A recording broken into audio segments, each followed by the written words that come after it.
I hope Darth Vader isn't in a bad mood today.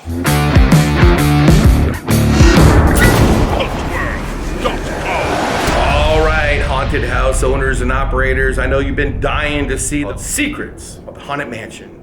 And you're going to see it right now. And don't forget to like and subscribe to the page because we have a lot more videos coming your way very soon, including new videos of new haunts and so on and so forth. Make sure you go to hauntworld.com and get your haunted news right off the front page. Make sure you follow us on all the social media. And if you have a haunted house, make sure you list it on hauntworld.com. It's absolutely free. And if you already have a listing, make sure you update it. Until then, like and subscribe and leave your comments and tell us on this video, did you learn anything that could help your haunted house today? Love to know. Leave your comment and we'll see you at the end of the video.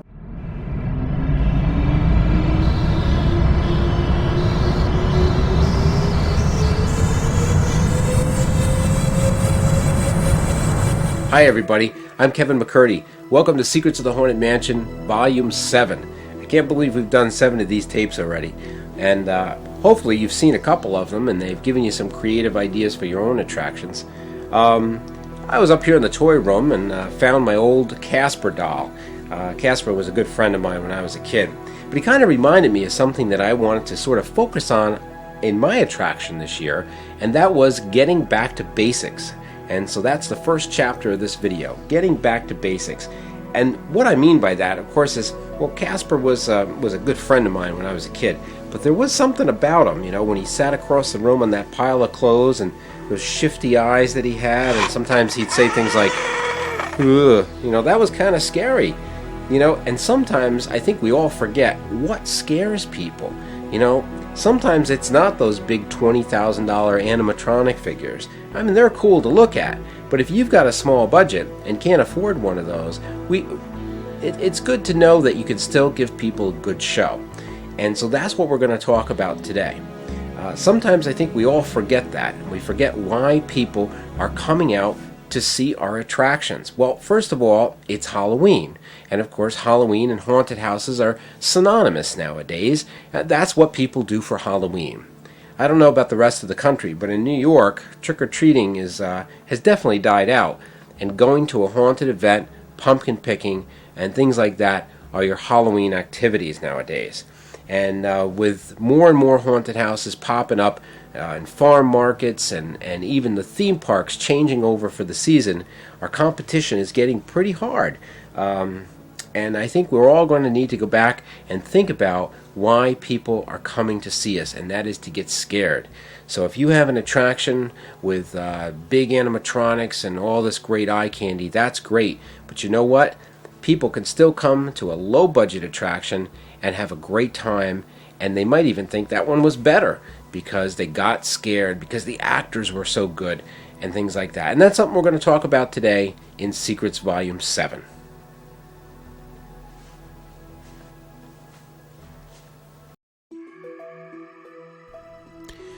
Okay, this is a shot of our Garden of Evil. It was the entrance as you came into the garden. The garden was made up of different pieces of lattice and trellis and pergolas, stockade fence, different things that you might find in a garden. Also, of course, we collected over the years many different statues, fountains, urns, and so forth. It was a fairly inexpensive attraction to build. We used a lot of the natural elements that were in our area here. We did have a lot of trees that we used lighting to uplight the trees. We collected a lot of different types of silk foliage, and even because it was outside, we used a lot of real dead vines to zip tie to these pieces of lattice. We also used erosion cloth, which is a great inexpensive material. You can buy a huge roll of it for about $80, and it goes quite a long way. As you can see, we have a round platform that we painted up to look like a stone pedestal for this fountain.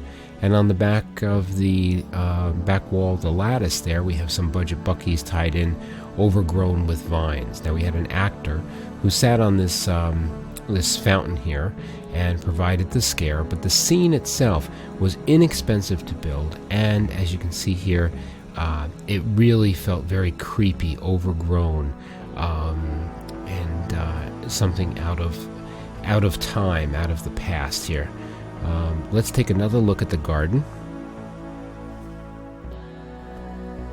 Here we have some simple trellises, as I mentioned before. They're the metal frames that you see here in the picture, and I think we picked each one of these up for about $30, and we zip tied them all together and made a structure out of them. Covered them, of course, with the stretchy spider webs here, and used it as something else that people walk through. Anytime, if you're in an outside attraction, anytime you can get people to walk through something, to feel like they're closed in, is just a great thing. Again, more Christmas trees as fillers here. Always watching out for people who throw out Christmas trees on junk day, picking some of those up and filling out areas in the garden with more big pots and silk flowers and so forth. But again, a really simple scene, very creepy. Some blue lighting here. This is a long exposure, so I mean, of course, it's not this bright, but another excellent place to hide a few actors with some ghillie suits, the camouflage leaf suits, and they look just like trees. They'll jump out and scare people.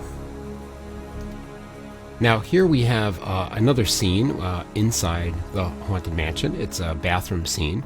Again, very inexpensive to build. Really all we needed was a sink and a tub. And here you have the wall behind the sink. Of course, we distressed by cutting the wall out and putting in some lathe pieces from the back side. And then you can see we heavily distressed the wall with a lot of black watered down paint, some sponging, some spattering, all that we have gone over in some of the past volumes of Secrets of the Haunted Mansion. But you can see the scenery here is very inexpensive to build. The towel closet on the right hand side of the screen actually opened up and the actor came out. A very surprise effect, because nobody would expect the towel closet to open up like that. So there you have another very simple effect that can be done very inexpensively. Now this is the green creature, as we called him. It's an actor who is in costume, and we're using the natural surroundings that we have. Now, whether you're in like an old warehouse, or this happens to be outside on our trail, we have some old brick walls around. So we use them and we light them, and sometimes lighting can be as effective as building out a whole scene. Here we're just lighting the natural surroundings. So think about wherever your attraction is there something that can be lit appropriately to gain the atmosphere that you're trying to go for. Here we brought in a few tree branches and so forth, but there's no cost to this. There's nothing involved here but a couple of lights. The actor came out from complete darkness, very much a surprise. You can use the green cloth that they put on chain link fences so that you can't see through them. You can use that to hide your actor a little bit, and we do that a lot on the trail. And then he comes out from behind that into this light, and it's just a fabulous effect. Again, back to basics, because there's no cost involved here. We're using the natural surroundings and using lighting to light the scene and create the atmosphere. Now, getting back to basics here, we should also talk a little bit about sound. Now, I know we've talked before about using sound and lighting as 50% of the audience's experience. Now, you can have some great visuals, but you need to back that up with sound and lighting. Now, let's just talk about some sound for a minute. Years ago, and I think I mentioned this on another tape, we did a room called Chillerama. It was a black room. People entered the room, stood in the center, and using sound around them and various other things, we were able to develop this really cool room that people came out talking about. And it was really nothing but a big black room. There was no scenery involved. So that is getting back to basics. That's about the basic. The most basic thing you can go to is just people, dark, and hearing things. They don't know what to expect. They don't know what's coming. We tried it again this year. We have a barn that's our entrance. People usually go in the barn, get kind of the rules read to them there. The actor then this year went out the door and hit a light switch, which completely put the people in the dark for about 30 seconds. We recorded some sounds of some people crying, moaning, some chains. The story, of course, was where these murders had taken place there years ago, and the barn was all kind of decorated with different cages and bloody tools and so forth. No bodies. We just wanted to give the feeling that something happened in this barn 40 years ago that nobody wanted to talk about. So using sound and letting them see that at first, but then turning the light off and leaving them in this dark room and using sound. Now, another thing that is becoming more and more available for people to do themselves is to record the sound in surround sound, in 5.1 surround sound. So if you have the ability to do that, you can create a fantastic room where it really feels like things are moving around you, and you can really sort of immerse the audience into this thing. And it's all a picture that they're painting in their minds because it is completely dark. Now, of course, we use this as our setup room before people actually go into the mansion and onto the trail, and that allows us a little bit more time to do this. But the use of sound is so important. Now we're going to go talk to Frank Petroselli, a good friend of mine, and we're going to let him do a little commercial for himself because, see, Frank has a really good idea. He's been scoring haunted houses, just like you would score a movie. Now, I've used Frank for many, many years, and every time we do what we call a showroom, where we have a room that's programmed with a mini brick, a Gilded Fluke mini brick, and Frank will actually, I will give him the timing, and he will score that room just like you would a movie. And everything is right on the mark, and when the big effect goes off, the music is there to back it up. And it's such a great idea. And we're going to go talk to Frank right now and see what he has to say.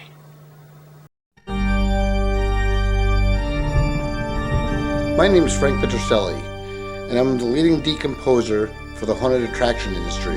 It's not where I started. I've been acting in the haunted house industry and been involved for over 26 years. I've been a builder, I've been a planner, I've been a story concept brainstormer, and lately, decomposer. These experiences have made me realize that the visuals is only 50% of what makes an attraction successful. What affects a guest is not just what they see, but what they hear. Music is half of what makes an attraction effective. The visual and the sound is a marriage. You have to combine the two. They're both equally important. Each attraction is like a living film. That's your final goal, is to make it where your audience members step in and become part of the action. And just like a film, the soundtrack is a key ingredient. There's a lot of music out there, a lot of talented composers, but none of them tailor to what your scene really needs, and that can make all the difference in the world. So how does one score a haunted attraction or a theme park attraction? Well, there are a few ways. One, if it's like a walkthrough, you could just give me a general feel of what you're looking for, and I will create music that will be appropriate for that type of feel. If it's more of a room that's controlled by like a Gilded Fluke, we could actually talk either through email or over the phone and figure out the timing of the room so that I hit certain marks in the music to match your cues in the room, making it a very live film type of experience for your audience members. So how can I help you? I want to help bring your attraction to the next level through music, sound, and voiceover work, so that your audience doesn't only experience something they haven't seen before, but something they haven't heard before either. There are a few other benefits of having your own custom score for your haunted attraction or theme attraction. One is that you already then have your own exclusive music bed for all your advertising, whether it be radio, television, or internet, or any other multimedia.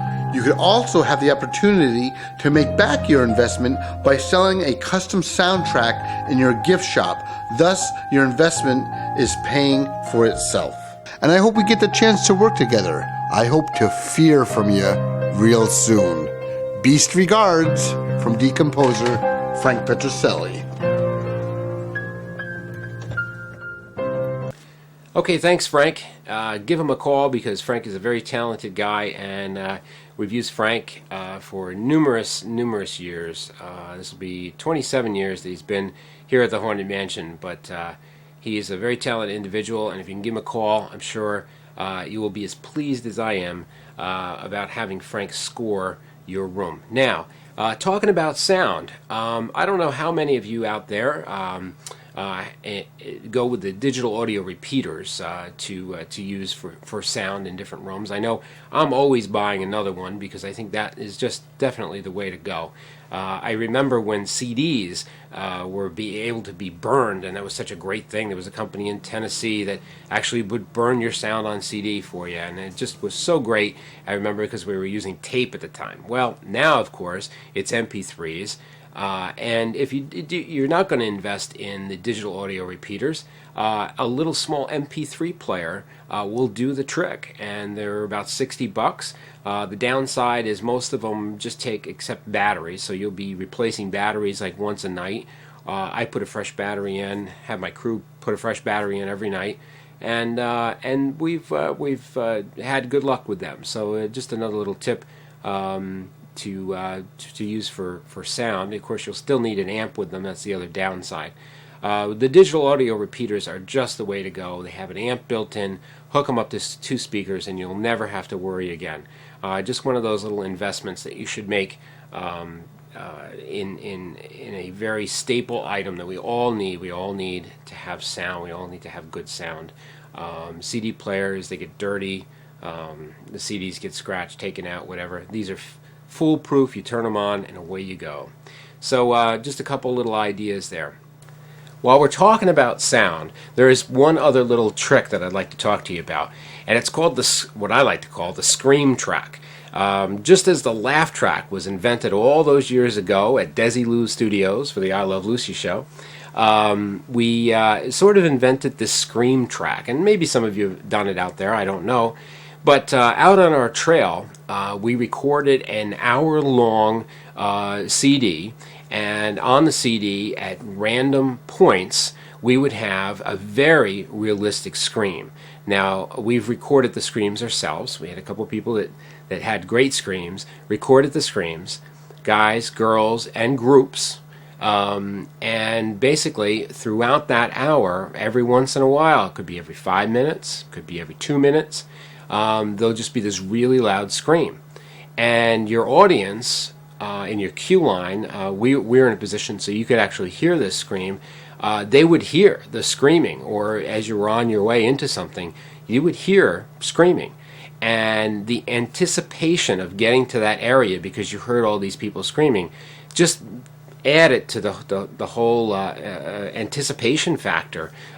People really were wondering what is going on out there. So it's just is something that we like to do. It's a little trick, and really just think that it really puts people more in the mood, and your actors will have an easier time scaring them because they're going to be very frightened. It's walking down that hallway and not knowing when the guy's going to jump out, and it's that same thing. You've heard people screaming, and now you don't know what's going to happen to you. So just a little something else you can do with sound. Getting back to basics.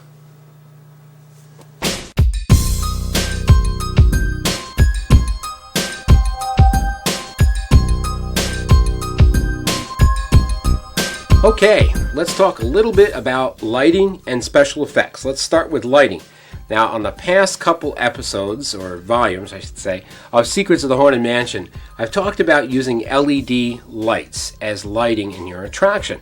And you know, as the years have gone on, LEDs, of course, are getting more and more popular. I have a friend in Osram, Sylvania, and she says that pretty soon LEDs are going to replace a lot of bulbs in people's houses. It's coming. It's right around the corner. And they are so energy efficient, it's unbelievable. Well, let me tell you, there's a lot of LED products out there that can be turned into great products to use here in the haunted industry. And of course, one of them is, of course, Christmas decorations. So many Christmas decorations now use LED lighting, and one of the best things to use in haunted houses, of course, are those LED candles. And again, more and more every year at Christmas time, I found this set. It runs off of two C batteries, and it will last 30 days. So you put those batteries in there, and these candles are on for the whole month, your whole season.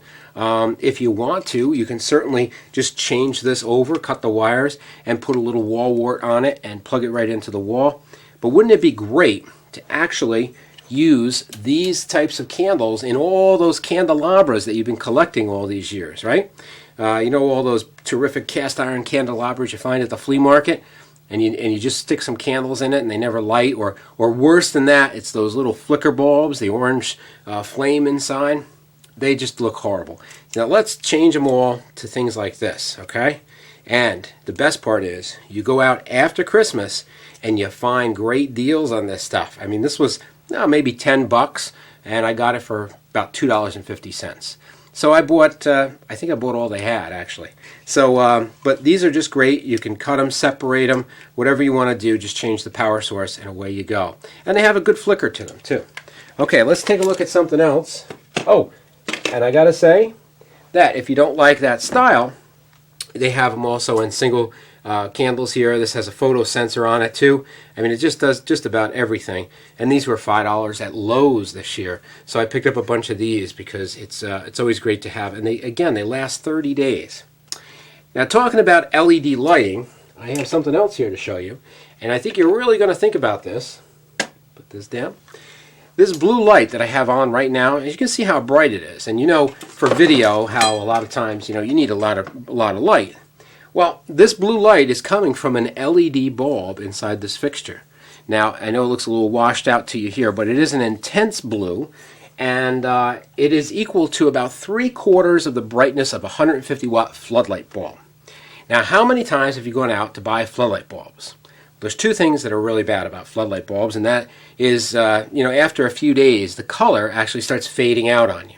So your blues, you know, they get scratched and so forth, and they just don't look blue anymore. Well, this is unbelievable because the blue LEDs give out such an intense color. They have, you know, the bulbs are available in red, green, blue, any color you want. And the other thing about them is that they're not hot. Okay, they give out that much light, but they're cool to the touch. So not only will your electric bill go down, but the bulb itself is not a fire hazard. Now check this out. This is how the bulb, we can get a close-up of this. This is how the bulb looks. It's made up, this one happens to be 24 LEDs inside. And it's got this little plastic lens on it that helps disperse the light. And it can screw into, it's a standard socket, so it's screw into anything. So you can hide these babies all over the place because you just need a small socket, and you don't have to worry about wrapping foil on them and it getting hot or anything. You can put black wrap on it to cut down on the light if you want to, and you can even dim them. So these are just fantastic. I'm thinking about replacing all my lights with these, and here's the best part. A floodlight bulb nowadays costs about $10. Well, these are only about $13, and they last forever. So how can you beat that? This is a news flash. LEDs are available in ultraviolet blacklight. And for more information, here's our on-the-spot reporter to tell you how you can use LED blacklights.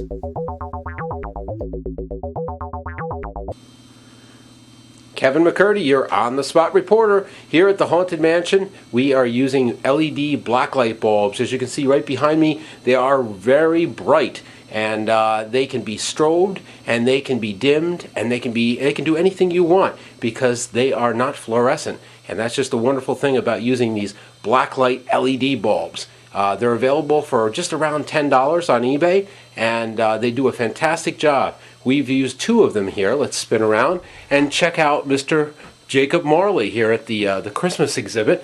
And we've used 2 of those blacklight bulbs to make his robes glow, and they worked out just great. And we can take a look and see if you can catch them glowing from the other side of the room.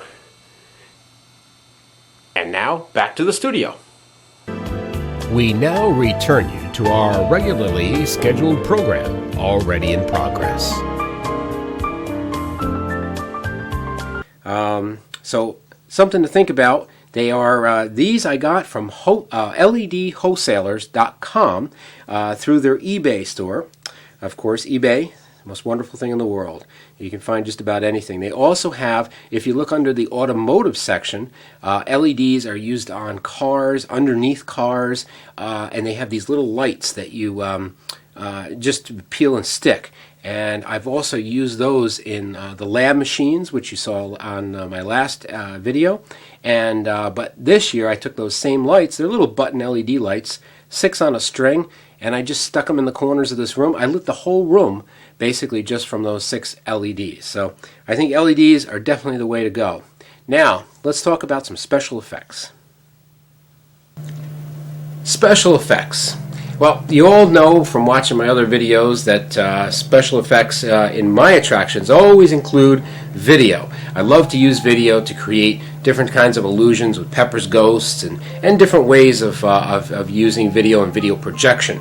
Well, this Christmas I asked for a couple of these nice picture frames, which my wife gladly got for me for a Christmas present, and but instead of using them, of course, for around the house, what I wanted to do is I wanted to sort of build them into a wall and have all these little pictures changing, kind of like that scene in the Harry Potter movies where all the paintings come to life. I thought, wouldn't it be cool if we took some shots of ourselves dressed up in costume and had a wall of these where all the pictures kind of turned and looked at you. Now there's different sizes of these digital photo frames available, and these are really cool because they basically have little memory card slots on one side here, and they provide their own transitions from one picture to the other. So what we're going to do is we're just going to take a couple shots of us dressed up in a costume and then load them in here, and you'll see that one transitions into the other one, and you can just I know this model happens to have all the transitions built right in, so it's perfect. And of course there's other ways to do it, but let's go over to the computer and take a look. First thing you got to do is grab your digital camera and take a couple pictures. Find yourself a model. In this case I had to do my own modeling work. I usually have my stunt double for this, but oh well. Anyway, I found an old lab coat and some goggles, so I'm going to make myself into a mad scientist. So I took 3 pictures of myself, and I'm going to show you on the computer what they look like. Now each picture is slightly different. It's like creating animation. I took the first shot of myself as a side profile. The second shot is me turning and looking, and the third shot is the exaggerated shot of me taking off the goggles. And we're just going to transition one into the other, just like simple animation. Let's go, and I have Photoshop open, but like I said, this is if you have any kind of photo editing tools, even some of the basic ones, you can do what I'm doing here. So let's take a look and see what I'm doing on the computer. Okay, so what I've done here, this is the first shot, and it's me just looking to the side a little bit. And what I've done is I've eliminated this whole background area and just took a shot of myself. So what we can do is we'll eliminate that area, and you can do it through erasing it or deleting areas, depending on what photo program you're using. So what you want to end up with is yourself kind of cut out. It can be a full body shot or just the head and shoulders like I have here. It could be anything you want. This is just to use as an example. Now I have 2 photographs. In Photoshop you work in layers. So I'm going to show you that we want each of the photos to sort of line up because we're we're doing a type of animation here, and we want the heads to be the same size. So here's my first shot, here's the second shot, and if I put one on top of each other, you can see that they're kind of going to be the same size here. Now, there is one more shot here, and that's the last one, and that's going to be this one over here. I just have to get rid of that, and there it is. So what I'm going to do is, again, I'm going to just bring this over, and I'm going to eliminate the background, whatever the easiest way to do that is. And right now, so that we can quicken things up a bit here, we'll just erase these pieces. So let me erase this, and then we'll continue on from there. Okay. Here we are with the last picture, which is going to be this one right here, and we want to make sure that's about the same size as the other two, and we can lay one on top of the other. Then if we just turn one on and off here, let's see what we can do. We start with that one, then all of a sudden it's going to turn just a little bit like this, and then the third one will be, of course, ta-da, and there you go. So that's what our picture is going to be looking like. Now, like I said, it's depending on what kind of a look you want here. We want to try to make this picture look old. So what we're going to do is we're going to bring in sort of a backdrop and create an old-time photo. Let me do a little bit more work, and we'll come right back. So basically what I've done is taken all three of the pictures, and I've put them against the background here. It looks like a portrait background. I did a little gradient tool, a radial gradient tool in the back there to use some sepia tone colors, brown and a little yellow there. And then I've taken each of the pictures. The first one, of course, is oops, that's the last one. The first one is this one here, and then the second one will be on top of me looking forward, and then the third one will be the surprise take off the goggles picture. Okay, so that's our simple animation. 1, 2, 3, and each one is exactly the same size, or as close as we can get it here. And I've also applied that same filter. Usually there's some sort of a sepia tone filter you can apply to these pictures to make them look like old photographs. You might even be able to find some more filters in your photo editing program to make it look like the pictures have been around for a while. So now there's our basic idea. So we're going to take each of those pictures and save them as JPEGs, and then we're going to load them into that frame and see how it all works out. Okay, I've loaded in the pictures in the frame, and you know what? I learned something along the way here, because guess what? I made the pictures the wrong way. I did them portrait. I should have flipped them so that when I loaded them into the frame, they would have been they would have taken up the full screen. But you know what? For the sake of this the video, you understand. Here they are, and they're actually changing now. There's a couple other things that I learned about these frames. One is they actually play MP3s, and they have sound, so they have a little volume control here. So wouldn't that be cool to actually be able to have some of them maybe sneeze or cough or whatever, if you want to go the comical way. That would be kind of cool. But as you can see here, it's changing from one picture to the other, and that looks pretty cool. He's a handsome fellow, if I do say so myself. Well, anyway, that's a little idea here to use these frames. And like I say, this one has a lot of features to it. It'll dissolve the pictures. You can set the timing of the slideshow here as it goes through. And there's a lot of features I didn't even know it had until we started doing this for the video. So there you go, a little idea for another special effect for your haunted house. And now it's time for This Old Haunted House with your horrifying host, Kevin McCurdy. Hi everybody, welcome to This Old Haunted House. Now the key word today is old, because not only is it my birthday, but it's the 30th anniversary of the Haunted Mansion here in Poughkeepsie, New York.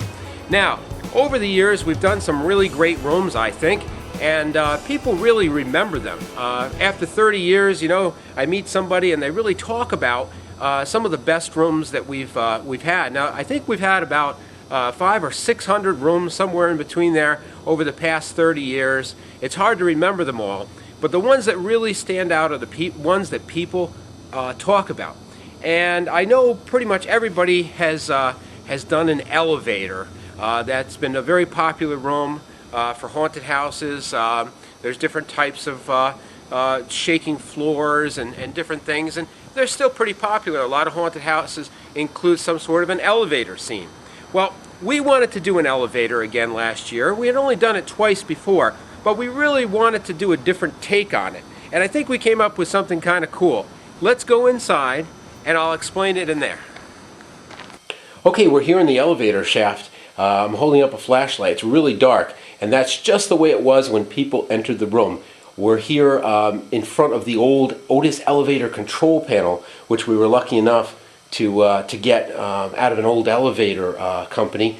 Let's take a look at that for a second. It's really kind of neat. All these big old switches. It says Otis elevator right on the top. Very cool. We've actually put a little strobe light in it because that was one of the effects, is something going wrong, which is a great thing to happen. Now, if we take a look up here, we can see that the top of the room was painted to look like the bottom of an elevator, as you can see. And it just fit inside the room with a couple inches to spare all the way around, as you can see. Okay, we used brick paneling on the walls. There we go. Okay, so the actor gets the group together and brings them into what he says is the elevator. Now, once they get inside, he shines his flashlight. There's no other lights in the room, and only his flashlight. And he shines his flashlight around after he closes the door, and he realizes he's not in the elevator. He's in the elevator shaft. Well, that's no problem, because we'll just go back out the door. But unfortunately, the door is stuck. Now, that's when the ghost who inhabits this house sort of takes over, and he thinks he's going to squish him in here.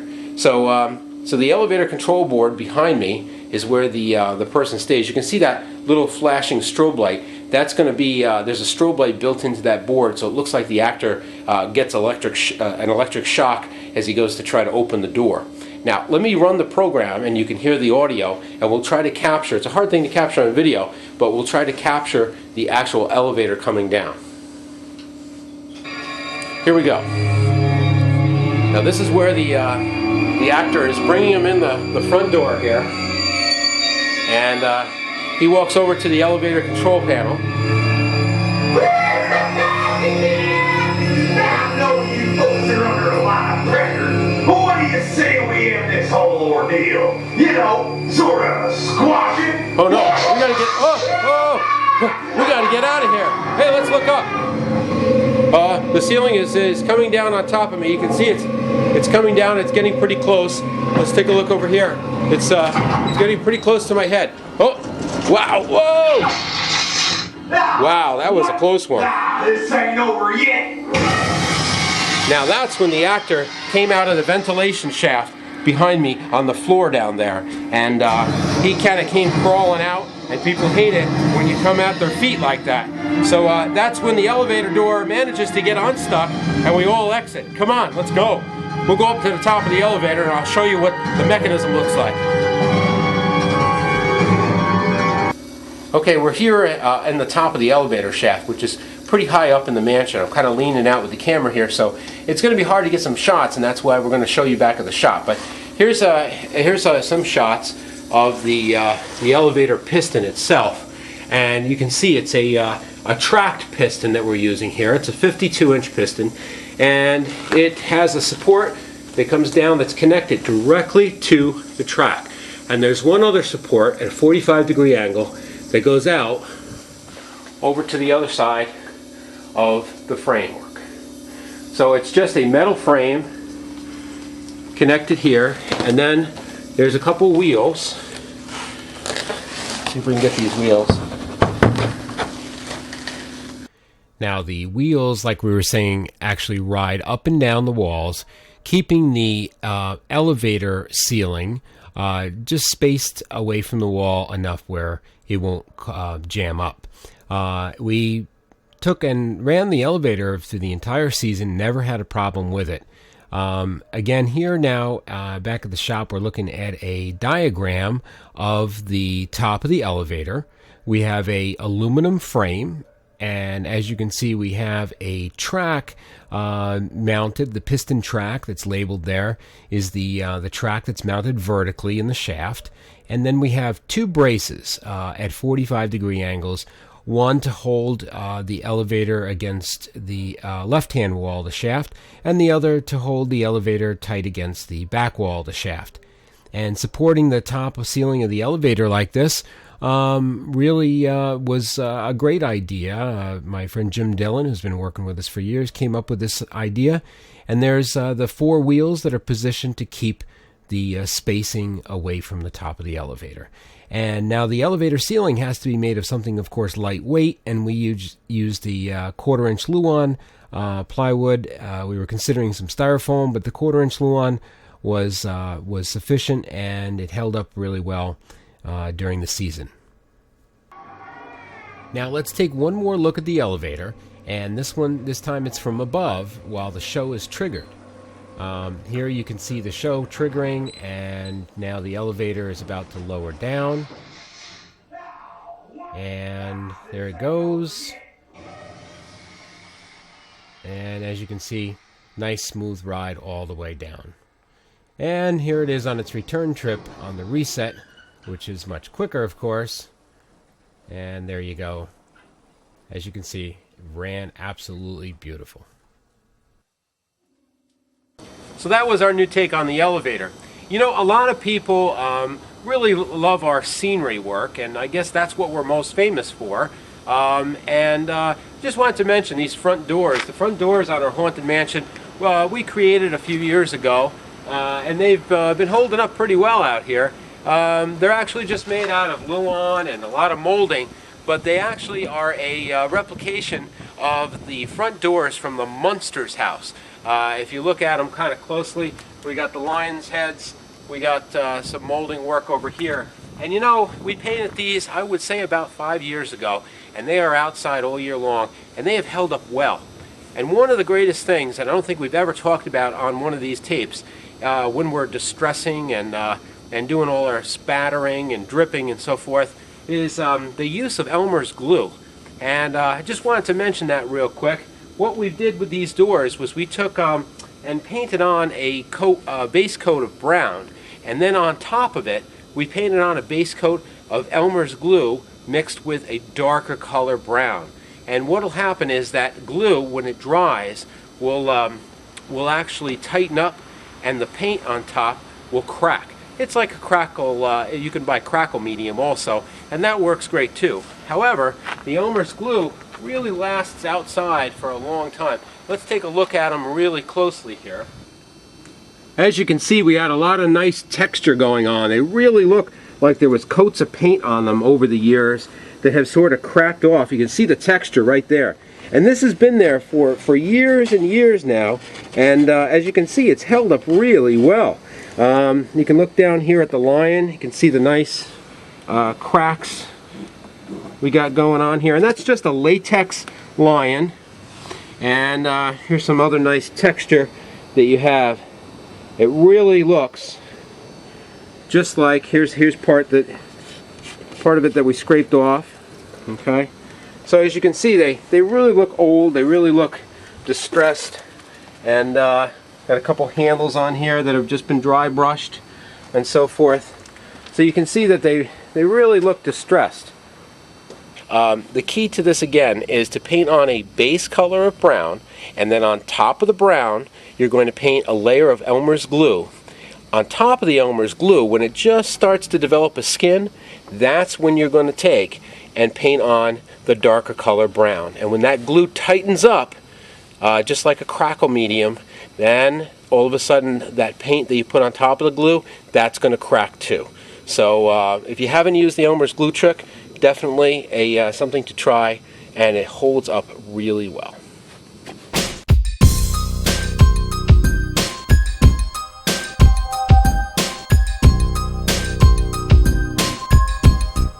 Well, Secrets of the Haunted Mansion Volume 7 would not be complete unless we showed you some footage from our attraction here in Poughkeepsie, New York.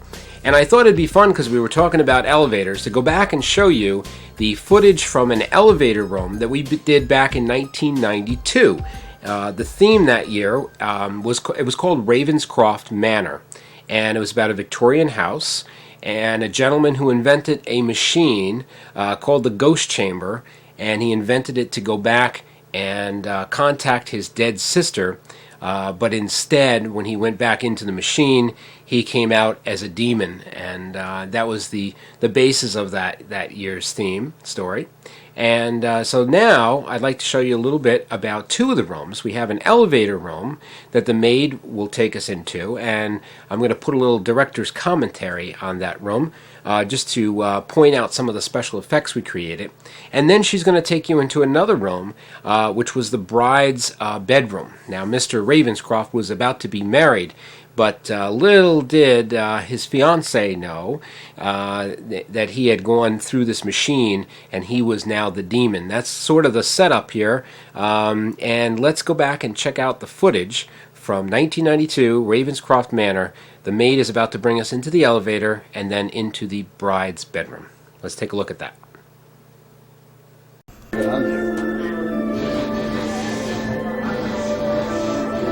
Good evening, ladies and gentlemen, and welcome to Ravenscroft Manor. My name is Morgan, and I'll be your hostess for this evening. Before we go any further, I'd like to remind you all why you are here. 30 years ago, Frederick Ravenscroft, the man you see pictured here, and the owner of this estate, passed away. It was written in his last will and testament that since there were no legal heirs to his estate, his servants were to wait for 30 long years, and then invite a group of strangers, yourselves, to the mansion for a reading of his will. We'll soon be entering Frederick's private study, a room he had constructed to work on his research uninterrupted. As you soon will see, this room was built in the shape of a coffin. That was because Mr. Ravenscroft's entire life was preoccupied with death. His research into communication with the dead after losing his sister Anna became his lifelong passion. In fact, he kept a painting that Anna had created on the wall to remind himself of her at all times. As we enter the room, I must ask two things of you. First, seat yourselves on either side of the table. And second, do not touch anything until you've been instructed to do so. Okay, I'm going to try to show you some of these effects here. That skull on the wall had a little switch in it so that when she moved the jaw, it actually opened the door by a electromagnet. Now we're getting into the elevator. Do I go with it? Elevator doors. Third floor, then. Now the elevator actually moved back and forth about 2 inches. Some repair, ladies and gentlemen. Please don't be alarmed. I'm sure it's nothing but a loose fuse.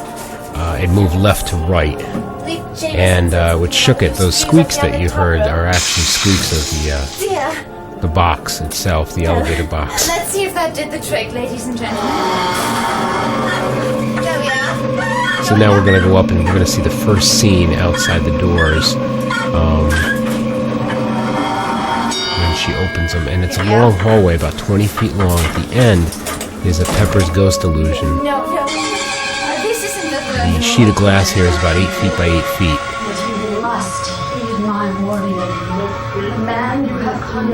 And back in 1992, of course, that was the pre-video projector days, so the ghost was actually a mannequin that just had a fan on it. Now, of course, I do that with a video projection. So that hallway looked really good. People stayed in the elevator, they looked down the hallway, and they saw that 50-50 illusion. The ghost warns them to go back. And now we're stuck between floors. So I'm not sure why she didn't open the elevator there, looking back on this footage now, but there was actually a brick wall that folded out in front of the elevator. Now our scare came from the top of the elevator. As you can see, the two access doors opened up, the monster came down, and now when she opens the door for the third time, Ladies and gentlemen, I assure you we've never had this much trouble with the elevator before. you'll see here that what we've done is down halfway down that hallway, the wall opened up from the right-hand side of the room, opened up into the hallway, and the suit of armor was attached to the wall. So now it opened up the doorway, and it provided a whole nother scene. Ladies and gentlemen, this is the bedroom of the late Sharon Eagles. Sharon Eagles was to be married to Frederick Ravenscroft, but unfortunately on their wedding night, she was murdered. Another mystery never solved here at the manor. Many say that it was Frederick. Although his servants never believed that. They thought he was too kind and generous of a gentleman to have done such a thing. There is a rumor, though, among the servants that late at night her spirit can still be heard walking into the room. They say Sharon's spirit walks into the room, lies down I'm on wishing the I bed, had a better shot of this. opens the music box that Frederick Bed Taylor actually was depressed recording. down when she talks about her lying on the bed and the Sharon's music box spirit's even opened. been seen, seated at her vanity. Now behind in the vanity area, we're using a TV behind a piece of two-way glass. As usual, he was working late on one of his experiments. He came to this room to tell me of his success. He had communicated with the spirit world. But something had changed. He was not himself. Frederick went into that machine, but what came out was... And we're using some sheer curtains to kind of hide that. And there behind the window is just a cutout I don't think of a silhouette of the man behind the window, who's supposed to be Frederick Ravenscroft, and using the strobe light to make it seem like somebody may come out of there. Of course, we see that Sharon Eagles is dead, fiance, and we have our last scare coming out of the closet behind us. Perhaps we should be continuing our Of course, we're not really filming with a group here, we're filming just to film the That'd be a room. very wise idea. Right this way, ladies and gentlemen. Well, unfortunately, that's all the time we have for Volume 7. Yep, I got to get to work. Well, you know, everybody's got to have a real job. So anyway, I hope it was inspiring, and I hope you all go out and do some creative things on your own attractions. Until then, take care, and we'll see you on Volume 8 of Secrets of the Haunted Mansion. I hope Darth Vader isn't in a bad mood today.